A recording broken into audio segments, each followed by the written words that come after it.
Hello दोस्तों, जैसे कि आपने पुरानी वीडियो में देखा था कि मैंने आपको बताया कि हार्ट सर्जरी के बाद आपको क्या नहीं करना चाहिए। इस वीडियो में मैं आपको बताऊंगी कि हार्ट सर्जरी के बाद आपको क्या करना चाहिए। तो एंड तक बने रहिए और वीडियो पूरी देखिएगा, तभी आपको इसका फ़ायदा होएगा। तो स्टार्ट करते हैं। स्ट्रेस ना बढ़े। दोस्तों, मैंने आपको पहली वाली वीडियो में ये बताया था कि आपको आफ्टर हार्ट सर्जरी कौन सी चीज़ें नहीं करनी चाहिए। अब इस वीडियो में मैं आपको ये बताऊंगी कि आफ्टर हार्ट सर्जरी आपको कौन सी चीज़ें करनी बहुत ज़्यादा ज़रूरी है। तो आप वीडियो में एंड तक बने रहिएगा और ज़रूर देखिएगा, आपको इस वीडियो से फ़ायदा ही होगा, नुकसान कुछ नहीं होगा। तो चलो स्टार्ट करते हैं। आपको डॉक्टर देंगे स्पायरोमीटर, इस तरह का एक देंगे ब्रीदिंग एक्सरसाइज के लिए। ये आपको एटलीस्ट 3 मंथ्स करना ही करना है। इससे आपकी ब्रीदिंग एक्सरसाइज अगर आप करोगे ना, तो आपको सांस लेने में दिक्कत नहीं आएगी और ना ही आपके लंग्स को जो है कोई मतलब इफ़ेक्ट पड़ेगा। इन सब चीज़ लंग्स आपके हेल्दी होंगे। तो ये करना बहुत ज़्यादा ज़रूरी होता है, क्योंकि जब हमारी हार्ट सर्जरी होती है थोड़ा ब्रीथ करने में थोड़ा सा दिक्कत होती है। तो जब हम ये एक्सरसाइज कंटिन्यू करते हैं तो हमारे हार्ट को भी रिलैक्स मिलता है और हमारे लंग्स को भी रिलैक्स होता है। तो ये करना बहुत ज़्यादा ज़रूरी है फ्रेंड्स। और फिर उसके बाद डॉक्टर्स ने मुझे कहा था आपको स्टीम भी लेनी होगी। तो मैंने 1 मंथ पूरा स्टीम ली है। 1 मंथ के बाद मैंने बीच बीच में स्टीम ली है। वो मैंने डॉक्टर से पूछ लिया था, तो डॉक्टर ने कहा था कि अगर आपको कोई भी ऐसी प्रॉब्लम नहीं है या आपको कफ़ नहीं हो रहा। क्या होता है कि जब आपकी हार्ट सर्जरी होती है ना, तो आपको कफ़ होता है बहुत। फिर आप खांसते हो तो आपके ये एरिया जहाँ पे आपका सर्जरी हुआ हुआ है, जो आपके वॉन्स होते हैं, उनमें स्ट्रेस पड़ता है जब आप खांसते हो। तो आपके जो सर्जरी वाला एरिया है वहाँ पे आपको, जो आपके वॉन्ड्स हैं वहाँ पे आपको जो है स्ट्रेस ना पड़े, इसलिए आपको बोला जाता है कि स्टीम लीजिए ताकि कफ़ ना बने, कफिंग ना हो आपको।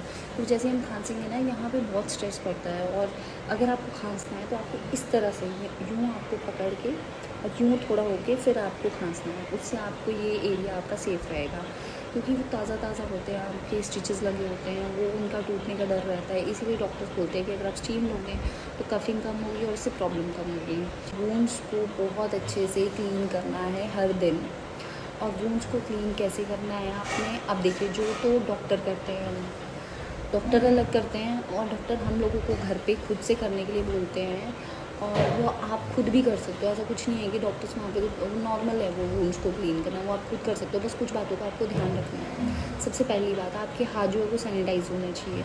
गॉज होता है, स्टरलाइज गॉज ही यूज़ करना है, पर उस स्टरलाइज गॉज को आपको नेकेड हैंड से टच नहीं करना है। आपको अपने हाथों में सबसे पहले ग्लव्स पहनने हैं, ग्लव्स को सैनिटाइज़ करना है। फिर उसके बाद आपको गॉज़ लेना है। गॉज़ में जैसे आपको डॉक्टर ने सजेस्ट किया है, अब मेरे डॉक्टर ने कहा था आप NS से भी क्लीन कर सकते हो, तो मैं NS डालती थी। NS से पहले मैं वूंड्स को क्लीन करके, वूंड्स को क्लीन करने के बाद फिर जो ट्यूब दी होती है वो ट्यूब उसके ऊपर लगा देनी है। बस ये इतना सा, कुछ नहीं होता। और दोस्तों, आप हल्की वॉक भी कर सकते हो। अगर आप हल्की वॉक करोगे उससे आपका ब्लड सर्कुलेशन अच्छा रहेगा और आप जल्दी रिकवर होएंगे। दोस्तों, अब मैं आपको ये बताऊंगी कि आपको क्या करना चाहिए। सबसे पहली बात, आपको अपने वूंड्स को बहुत अच्छे से क्लीन करना है हर दिन। और वूंड्स को क्लीन कैसे करना है आपने, अब देखिए, जो तो डॉक्टर करते हैं, डॉक्टर अलग करते हैं, और डॉक्टर हम लोगों को घर पे खुद से करने के लिए बोलते हैं। और वो आप खुद भी कर सकते हो, ऐसा कुछ नहीं है कि डॉक्टर्स वहाँ पे तो नॉर्मल है वो वूंड्स को क्लीन करना, वो आप खुद कर सकते हो। बस कुछ बातों का आपको ध्यान रखना है। सबसे पहली बात, आपके हाथ जो है वो सैनिटाइज होने चाहिए। गॉज होता है, स्टरलाइज गॉज ही यूज़ करना है, पर उस स्टरलाइज गॉज को आपको नेकेड हैंड से टच नहीं करना है। आपको अपने हाथों में सबसे पहले ग्लव्स पहनने हैं, ग्लव्स को सैनिटाइज़ करना है। फिर उसके बाद आपको गॉज़ लेना है। गॉज़ में जैसे आपको डॉक्टर ने सजेस्ट किया है, अब मेरे डॉक्टर ने कहा था आप NS से भी क्लीन कर सकते हो, तो मैं NS डालती थी।